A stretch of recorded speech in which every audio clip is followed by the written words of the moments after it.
You're listening to BleedTV, the only podcast of today's best shows and movies. I'm Zach. And I'm Cash. And tonight we have Preacher. This is the 11th episode called Backdoors. Backdoors.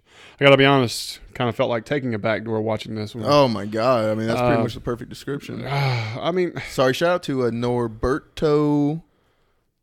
I think that's it. I'm sorry, I dropped your last name, man. You talking about the director? Barba. Norberto Barba. There you go. We're continuing the plot. Things are moving. They are showing you little juicy nuggets into the past and different things and so on. But it's, to me, the episode still had a lot of filler. Mm-hmm. We didn't make any progress so much. I mean, there's some things in the episode I was like really excited about. Maybe we're going to get to like the Dalmatian dog and the guy and different like that. And those all came up spades. Yeah, we didn't get to any of it. No, if anything, we backtracked. Yes. On some parts of it. And so I really just kind of struggled, keeping my momentum or excitement for the episode. Like I think we talked about it a little bit last week, but do you think we just have too many episodes? Or they just don't know how to work with this many episodes, which kind of falls back to the same thing, but a little bit different? I'm going to be honest with you. I think it's too many. Just because, we're dragging on some parts. Yes. Put it this way. The only thing I'm excited about is that we're getting our cowboy back. Because for the first few episodes of the season, when the cowboy was on the chase, the episodes were good. But I'm not even excited about getting somebody back. Like, I was happy with it being done. Like, if once an arc runs its arc, I'm done with it. Like, I don't want to backtrack to the same thing because we already know what he can do. He can shoot guns and kill people with a saber. Cool. Why do we want to go back to that? Right. Like, as exciting as it was and everything, but he's not chasing us. He's not advancing the plot. And now we know Jesse's not even willing to send him to hell because it's his soul. Like, we're just going to be back to square one. I know, but at least we go back to a pace that was more exciting. Because right now, it's just like this one's talking to this one's mad about this one, this one's dealing with Dennis. Cool, but what's his pace? Cohesiveness. What's his pace getting us to? Let's just focus more on Star and it actually finding God, or let's go into a Cassidy backstory. I'm with you. It's just. I'm glad we get Graham McTarvish back. Phenomenal actor, but just knowing we're going back to the same thing, and we already got some of the best things we're going to get out of the cowboy. I agree. And shout out to Steven, who got his dad just went on to vacation to go see him in Boston, and all they've done is watch Preacher season 1 and season 2. Just gone, streamed it, laughing. Yeah, and probably it's a lot better when you're watching it, all back to back. Oh yeah, he's because the pace keeps up. Right, it does exactly. You're keeping that momentum. Now, the things I will say about this episode, I'm not going to go scene by scene, but let's focus on the juicy nuggets here that are important. Well, there's what we've always loved about the show, the opening, before the opening scenes. Right, and this one. Oh, but before that, we talked when we potted. We were like, hey, we haven't seen any backlash from the Jesus stuff, from the Jesus sex. Yeah. Well, Game of Thrones apparently just swarmed the first 2 days of media, and come Wednesday, Sarah Palin was out against Preacher. Correct. A few other of the big churches. And I know a couple people who watched the show personally who were kind of done with the show because it's this is no longer for me. Well, I know we had those 2 listeners that took us said, hey, we're done. Yeah. They gave us personal notes saying after watching that episode, it's just against my religious conviction to continue watching something like this. I can completely support that and everything. And if it's just no longer your taste, bravo. Thanks for, watching the show and giving it a try. I have to respect it. Look, the bottom line is, like we talked about in the pod, they went past the line. They went blur the line, whatever you want to call it, TV. Yeah. They went there. Then you knew it was going to cause a riff with some folks, but it also, what's the rule? There's no such thing as bad publicity. Yeah. So, I don't know. Like I said, I went into it expecting ridiculously, alternative theories, alternative ways of life, all that kind of stuff. Yeah. Like that. And so to take it seriously, so like that, it just wasn't in my cards. Yeah. I went into it this is purely as an entertainment, it's a satire, whatever you want to call it. And we were laughing hysterically. Yeah, to me, I was like, it was comical that you could even come up with something like that. We just didn't like just how they ended up making the 25th generation because we just didn't see the incest part. That part was almost more insulting than the first 5 minutes. But anyway, okay. Yeah, but like, I just wanted to come back to that part of the episode because I knew it did end up happening. Right. Well, yes. I mean, he's getting almost as bad as Joel Osteen right now. Oh yeah. We don't need to bring that religious up in here. Oh no. Anyway, getting back to it, the episode does give us the swamp and the box. Yes. And we did mention this in an earlier pod a few back, talking about how it was kind of cool that there might, the truck might be some symbolism or something like that, which ended up being not. But the swamp has significance, and I think we all know why Jesse chose that swamp and everything like that. And I love this part because this is connecting the dots of the comic book. This is pulled directly from the pages of the comic book about his childhood, and when you were in trouble and you didn't listen or you did blasphemy, whatever that was, you were put in the box. And well, I don't think he was doing. Do you think he was doing trouble, or she was just trying to brainwash him to get him on her side?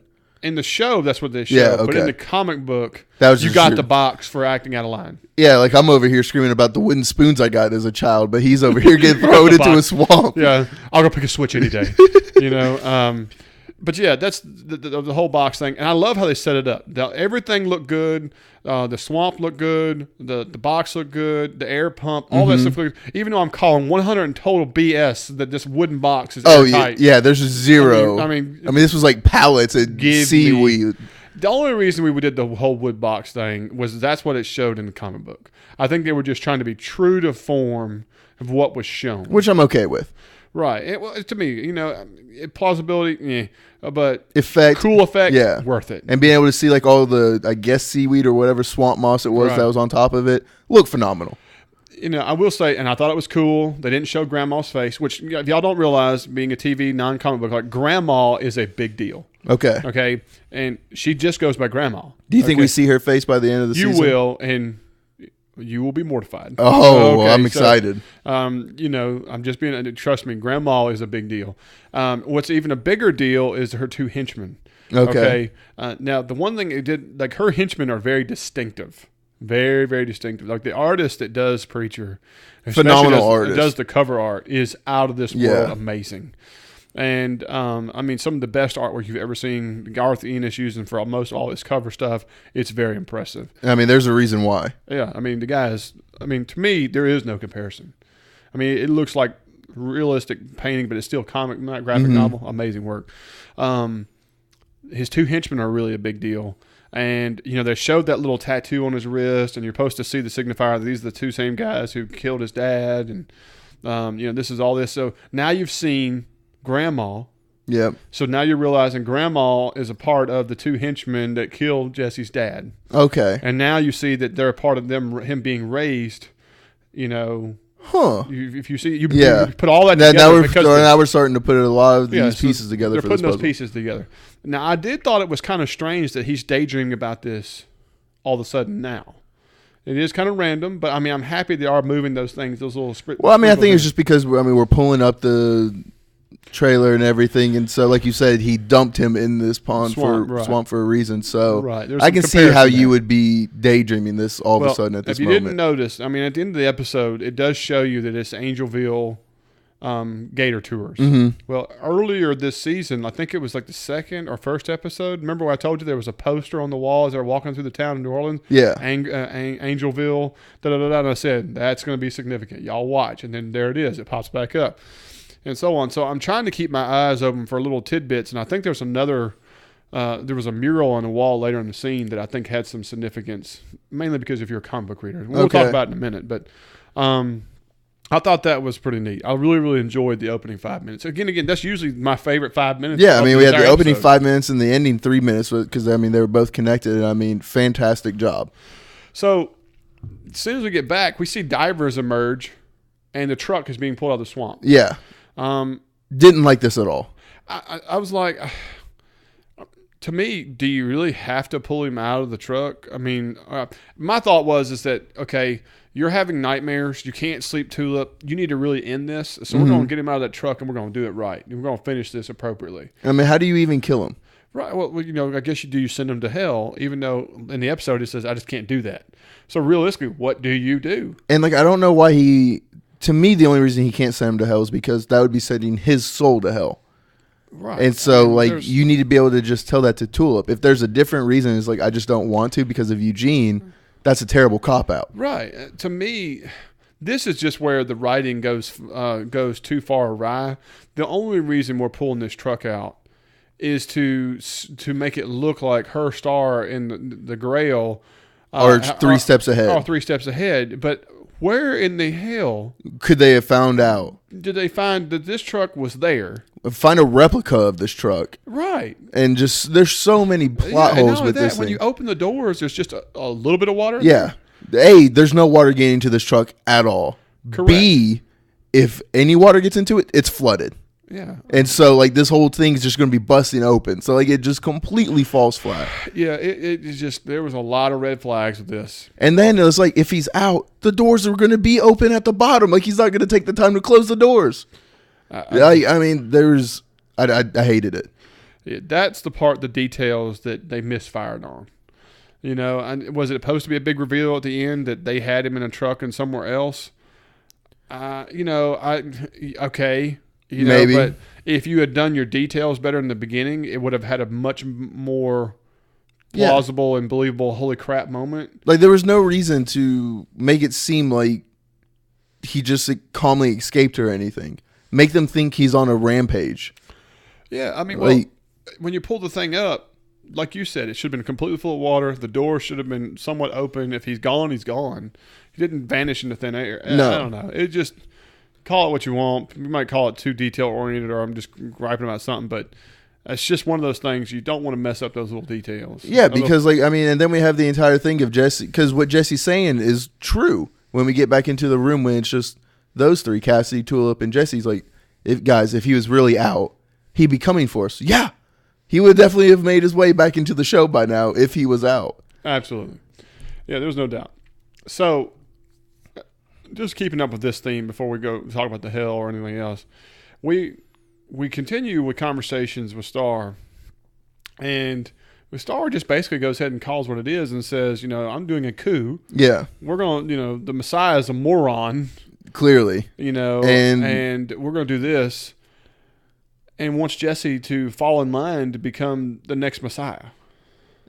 Yeah, and I don't know why he's picking Jesse. I mean, maybe there's more reasons in the comics that just haven't been parlayed into the show at all, but I haven't seen any sign of why we would want to pick Jesse outside of the fact that he has Genesis, which is either losing part of its power or we're not conveying a good reason of why it's not working 100% of the time.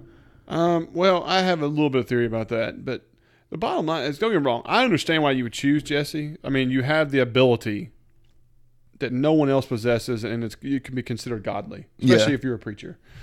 And I'm fine with that part and stuff like that, but the idea of a coup and replacing, I'm just kind of, okay. I mean, Jesse's just got such terrible judgment, terrible people skills, and so much dark baggage.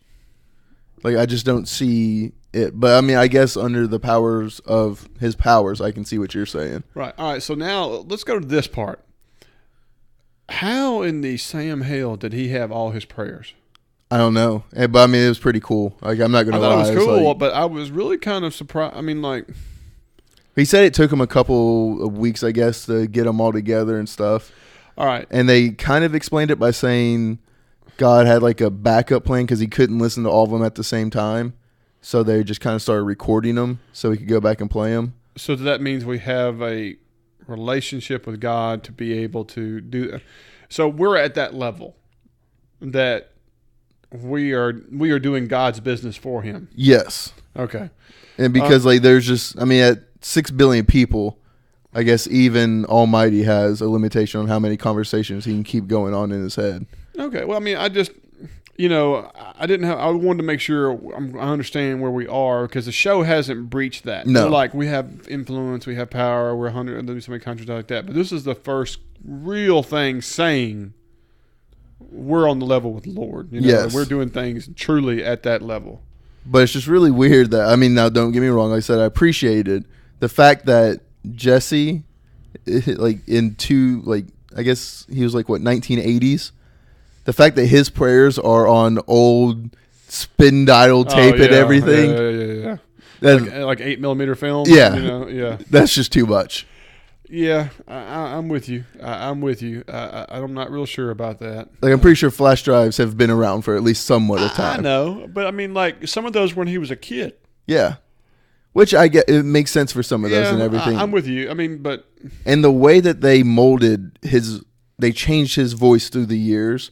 And like, he'd be like, hey, this is baby Jesse. This is child Jesse. Teenager Jesse. Yeah. Phenomenal. Like, how do we have that kind of attention to detail in something like this versus what we had earlier at the beginning of the episode? Correct. So Jesse, of course, F you and take these tapes and shove them up your backside. And I was curious of how they were going to do it. If make him actually do the full circles, I was like, oh God, this is going to get rough. Yeah, I was just like, yeah, no. Because in the comic book, the sheriff that died in season 1, okay, he was a bastard, in the comic book, and Jesse told him to go F himself. Oh, and no. that translated to him cutting his wanker off and going up the backside. No. And then committed suicide shortly after. Yeah. And so that, like when he was like, stick these up, I was like, there ain't no way you're getting them cans on the backside, dude. You're going to tear yourself. You're going to tear yourself up all the way up. And I was just like, whoa. Yeah, it's like you might get one, but two. You ain't getting one in there. I mean, I think I saw like a small circle one. There's like a microfilm. I mean, nothing's going to feel good, but. No, sir. And I love how he's on the phone with the guy the entire time. He's like, it's up to you. And I was like, oh. And you just see rolls. I was like, it's you got a long way to go, man. It was disgusting. Now, when he went outside and said, let me go, I didn't know if this was a situation where these guys didn't speak English. They definitely spoke English.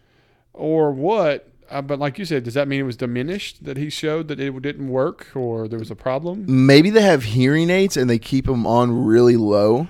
And then they just eventually caved and gave him what he wanted without Genesis actually working. Or maybe, like you said, they don't understand. No, because, I mean, they were speaking English. I don't remember him speaking.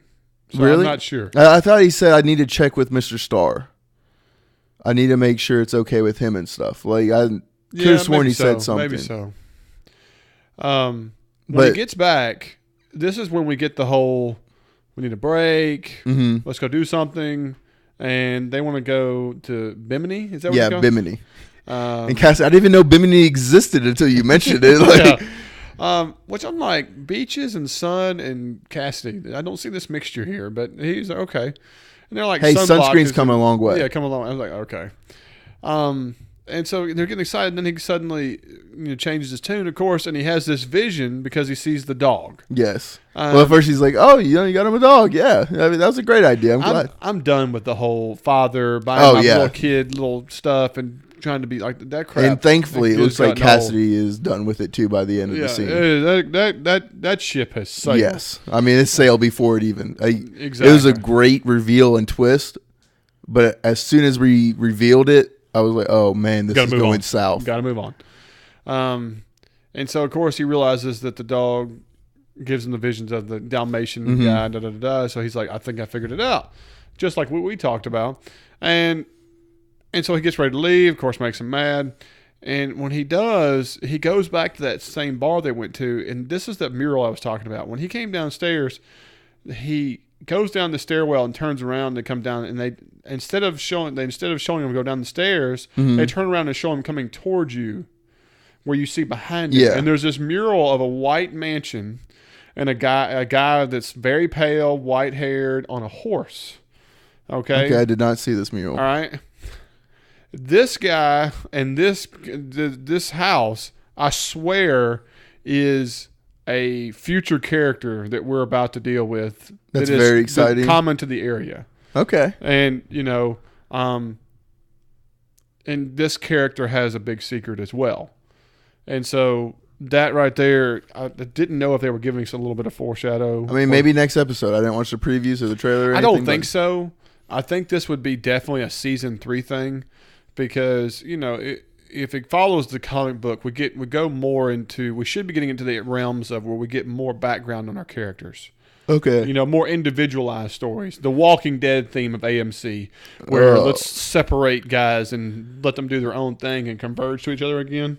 I mean, maybe that's what we need, but I'm also not really. Actually, no. I think I would be really excited for that because then Tulip can be Tulip again. Very possible. And that would be huge. The mural is significant. You know, if you're a comic book reader, I'm sure you know what I'm talking about, but I'm not big on the spoiler-esque stuff, so we'll give it a few episodes. If we don't really see anything or it goes away from it, we'll come back to that. And, you know, really... yeah, he gets back to the room and everything, and it's empty. And I didn't know if this sign was in there the first time, but the please keep semen off of rug. Great sign. Yeah. Like, I was cracking up as soon as I saw that sign.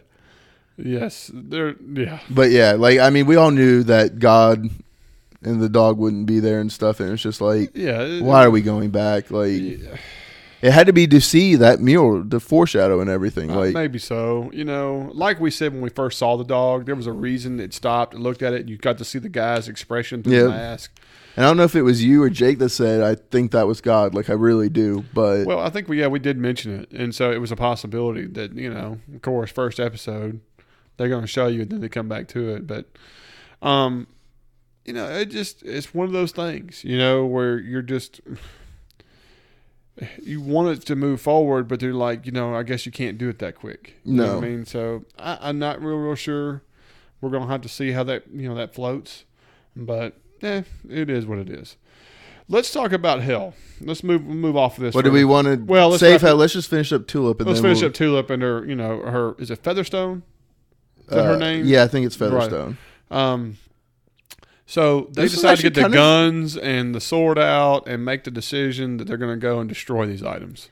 This was actually kind of cool. It was really cool. I like the special effects, how they went about with it, you know. I'm going to tell you that my wife was just cackling where she was like, if I give you oral sex, you put it into the can. I was like, look, you know? I was okay with that. Like, was just like, okay, like that makes sense. But then as soon as she started to be like, or maybe I do this, or maybe I do this, I'm like, this is no. Yeah. Like, I didn't like the blackmail aspect of it and everything because, like, it just didn't seem to fit right for whatever reason. Well, for the character that she's portraying, it doesn't seem like she's that cunning. Yeah. You know, does that make sense? Like, it doesn't come off that, like... Because, like, if you have all of this cunningness and stuff, you can get away from an abusive... alcoholic. Exactly, like she was talking about, like, I just take a guy who wouldn't punch me. I'm like, but you could manipulate that guy like it's nothing. And you have a brother who's in the FBI or something. It was just like, She's casting a lot of doubt about who her character is. Yes. And Tulip's not really picking much of it up, but I do love that they put these guns in that thing, and he's like, this is 4,000 degrees, and, you know, they're not even hot. And, well, and I was waiting for him to be like, hey, sweetie, you need me to come pull that trigger or something? Something demeaning. Yeah. And then Tulip being like, excuse me? But then that never happened. And then I was like, okay, these guns aren't going to melt. No. But then, like you said, like it was a really cool thing of especially like the liquid lava and then. Yeah. I mean, like that stuff was well done that they were able to do that all in one continuous scene. Mm-hmm. Like him pulling them out, it's coming off, and then handing it to her. That right there was all really sweet. Now, I don't know what in the heck we're doing with wrapping them up and just in like the shape of what they are. Yeah, 35 stamps on each one of them and throwing them in a mailbox. I did appreciate the 35 stamps though on each thing. I was like, okay, you know, at least we're putting proper weight. Where were we mailing them to? I think it said Puerto Rico. Oh no, it said Brasilia, I think. Okay. And so maybe she knows somebody there, but like you said, there's no way they're not making them out of the post office. No, let's go ahead and be honest with ourselves. I mean, they're not making it out of that box. I mean, the saber went through the mailbox. Yes, nice touch. It was a nice touch. It went through the mailbox. Yeah, I'm curious to see how those guns and sword are going to play a part again. They're not done. Oh no, like I mean, the cowboy's going straight towards them. Right, and so I'm very curious about that. Very curious. All right, going to hell. We get this whole montage of we're doing basically what looks to be a lie detector. Yeah. What did you think of the images they were showing you? Okay, so I had a very weird relationship with these images. The first time when it was the guy who I guess was the date rape guy. Yeah, Mr. High Collar there. Yeah, I was like, okay, images aren't really bothering me or anything. Then when it went to the girl who was like the teacher who lit the class on fire or something, I was freaked out by the images. Like I had goosebumps looking at this, and I realized they were all the same images. Yeah. And then when Eugene got them, I was mildly creeped out. And so like my feelings changed on who was in the room. And I thought that was really odd. I thought the picture, the only thing that was good about the pictures is when Eugene watched them and you got to watch the last two pictures that you didn't see before. Mm-hmm. And Tom Brady being one of them. And I mean, like, GOAT. This is where Rogan comes into play. And he's able to sneak in just like little random things. This is the good stuff. And because I was laughing pretty good. I was like, there's the signature. Yeah, Tom Brady is going to be able to. I would have gone into a feeling rage. I hate the Patriots. Oh, boy. No biases. I don't care if you're a Patriots fan. Stop listening. I am not a Patriots fan. You name he cheated. There's gates attached to 4 of those rings. He'll be the next actress. When it comes to NFL. But anyway, the funny thing about him is that somebody did like a percentage and like was it Westbrook or something like that, his shooting percentage during his career versus Tom Brady's wins and percentages. And like Tom Brady has like a higher percentage of going to the Super Bowl than he does of making shots. Yeah. I mean, it's insane math. Yeah. I remember seeing that when I was just like, come on, Westbrook, just stop shooting threes. Go for a few more dunks. Or somebody stop. And I was just like that. Sadly, I have to say, I think the Patriots are going to win the Super Bowl again this year. It's just like. Yeah. As long as they have Tom Brady, they'll be in it. And Bill Belichick. Yeah. Like, it's gross. I'm sorry. But I did draft Gronk on my fantasy team, and I'm pretty excited. 4th round. I got you. Okay, we're done with football. Yeah, we're done. All right. So, how about Hitler and his mysterious key? The key looked to be about the size. Do you think this key can get into any room? It's got to, right? It's got to. Like, this is like when he was a janitor and everything. And I think this is a very important key that I hope still has significance later in the show. Why were they going to his room? Date rape guy wanted to see what his nightmare was. Yeah. And then I think it was key for Eugene to see it so he could trust him. Okay. I think it was mainly just for Eugene to be able to be like, okay. And Hitler was able to. I think it was purely for us to see what his complete nightmare was of their version of what it was. The rejection of being an artist. Which I think was a big part in Hitler. All right. The woman rejection. That was a harsh rejection. Like, that's... the funny thing is, she said, we laid out in the sun together, I was truly expecting her to say...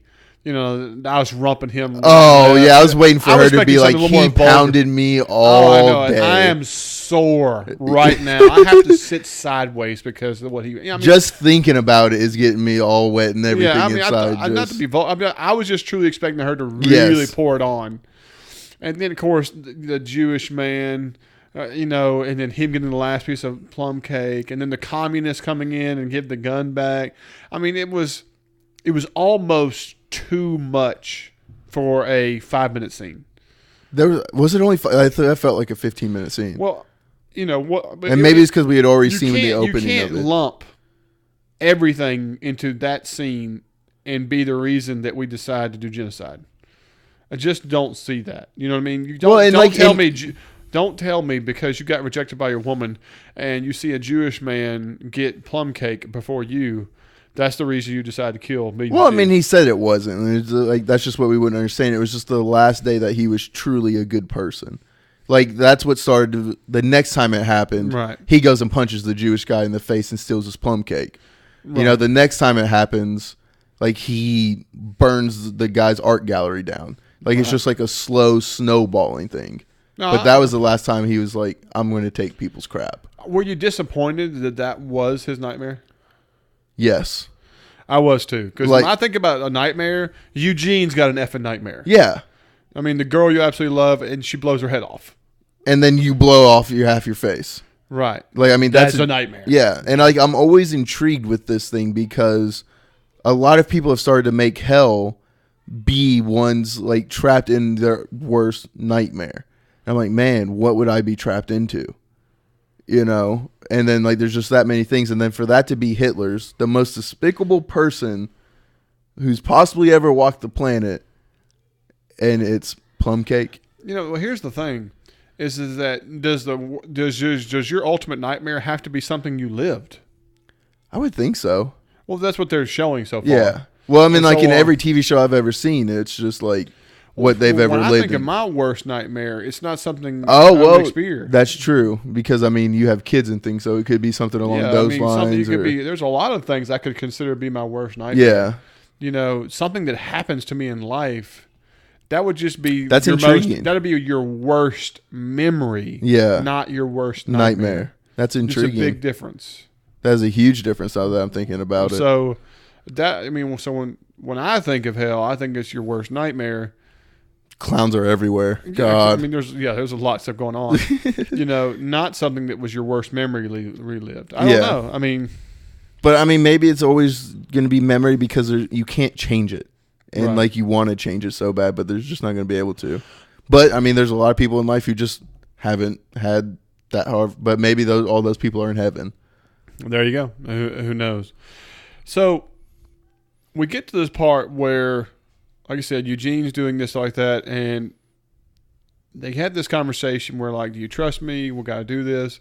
And Adolf says, all right, well, I'm going to take care of you. And about the time Eugene's about to look like he's the guy who doesn't belong, Adolf decides to go off the handle, and Adolf effing Hitler. Da, da, da. And like, look, I exactly called it in my head. I was like, oh, he's going to drop the F-bomb here. He's going to be like, I'm Adolf fucking Hitler. Like, do you know who I am?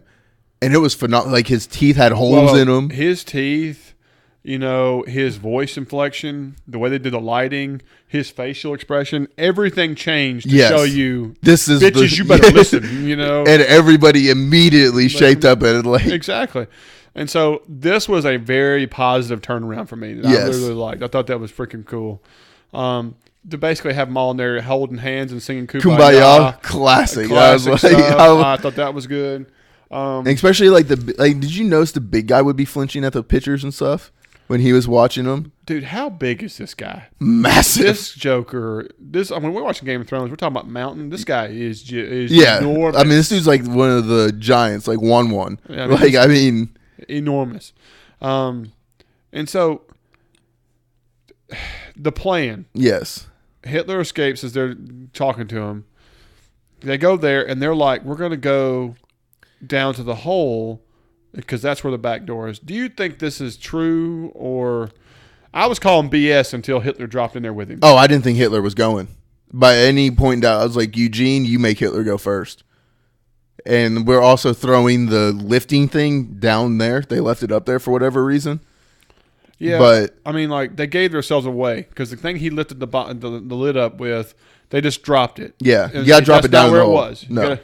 You know, so you either, like you said, you put it back where it was, or you drop it in the hole with you so they can't get it up. Exactly. One of the two things, and then so like that's a dead giveaway. All right, we don't know where they are. Okay, why is this on the middle floor? Ding, ding, ding. Yeah. And so, but yeah, I didn't think Hitler was going with him. I thought he was just, for whatever reason, I guess he was going to. I thought he was going to use Eugene as a scapegoat, and then go out through the real back door. But jumped in with both feet, and then I guess it makes sense to put a back door in the worst place in hell, but also, why are we putting a back door in hell? Like, I mean, that's just one of those odd things. Yeah, I'm still not a believer that Hitler's trying to help. He's got to be trying to help, or he needs Eugene to get out personally. He's not necessarily trying to help Eugene. Well, here's the other thing is that Arseface, Eugene, is a character in the comic book. Yep. There is nothing about him going to hell. There is no Hitler. So I think he has to come back to reality and be a part of things. But his comic book days are limited as well. Not to say like he's going to die or anything, but I'm just saying like his character is not a main character. Really? So not in the first several seasons of graphic novels, what you want to call it. So I mean, like, I'm just very curious to what his overall outcome is, truly. Where they're going with his character. Yeah. You know what I mean? Can you see him joining the band? No, not in the slightest. Me neither. You know, so I mean, like... And he can't go back home, so it's kind of like... Right. So, I mean, realistically, what really is his future on this show? That is the question. When you get out of hell... It's very curious if they're going to do the same thing they did when, like, the Arseface in the comic books, because he runs away after his dad commits suicide after having Jesse tell him to screw himself. And then he does come back, but his capacity is quite different. Well, I mean, do you think him and Hitler start, like, their own new Hitler thing? Like, I see Hitler doing what he's doing. Do you think there's an opportunity that Hitler does this as a redemptive arc to get out of hell to go to heaven? No chance. Zero chance. With these writers, anything's possible. Nope. I'm hoping Hitler somehow comes out and kind of becomes Hitler again. Yeah. Like, I mean, I think that would be a cool thing that Jesse has to deal with. Yeah. And I mean, like you said, anything's possible. I mean, we had Tom Cruise die.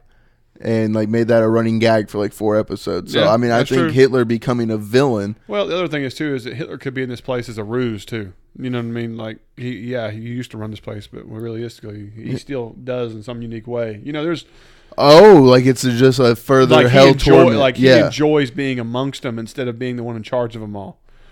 You know, that would be a lot of different things. You know, that would explain his hell nightmare. Exactly. So I mean, we're going to see how it goes. And basically, you know, there's a couple of little details here and there, but basically the episode wraps up with the whole, we see the truck in the warehouse with her star saying, you know, we're going to let him go. Yeah, well, like it has come down to, we are depending on you and we're screwed. And it's just like, oh, well, that's cool. Yeah. And I'm sorry, the fact that this dude ended up living somehow. Like, I know the Cowboy doesn't have any weapons or anything, but why is this guy able to run away? Like, we could have just made it cool by him being thrown out by one hand. Right, and with a broke neck. Or have it where his head's facing the wrong direction on his body. Literally anything besides him sprinting away for 10 seconds. I'm totally with you. Make it a cool effect. Yeah, dramatic effect. This guy does nothing for the show. Like, I mean, like, other than he needs to grab the tarp a long time ago. Exactly. Like, so just go ahead and kill him. Exactly. I'm sorry to this actor. Like, nothing against you, but it would have been way cooler if you had died. I'm with you. Guys, what did y'all think? I mean, do y'all feel like these things are getting better, or are y'all kind of more like us that we're hoping to get some of that pizzazz that, you know, I'm just missing that touch of, you know, I'm missing the motel scene. I'm missing the humor with unique characters. I'm missing some of the dynamic. I mean, I'm missing Cassidy and Tulip. Like, I mean, they might as well not even be in the show right now. So, I mean, do y'all feel the same way? Or are we totally off? We've had people buzz us and that are big fans of us and talk to us a long time and say, hey, you jack-offs need to realize this is really like storytelling.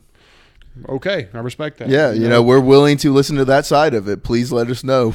Yeah, we'd love to hear it. You know, we're on Facebook, BleedTV Podcast on Facebook and Gmail, as well as on Twitter. YouTube, don't hesitate. Everything. Yeah, YouTube, the whole 9 yards. And find a minute, chat with us. We'll, trust me, we'll be buzzing you back. But other than that, guys, I'm going to call tonight. This is BleedTV, and I'm Zach. And I'm Cash. We'll see y'all next week.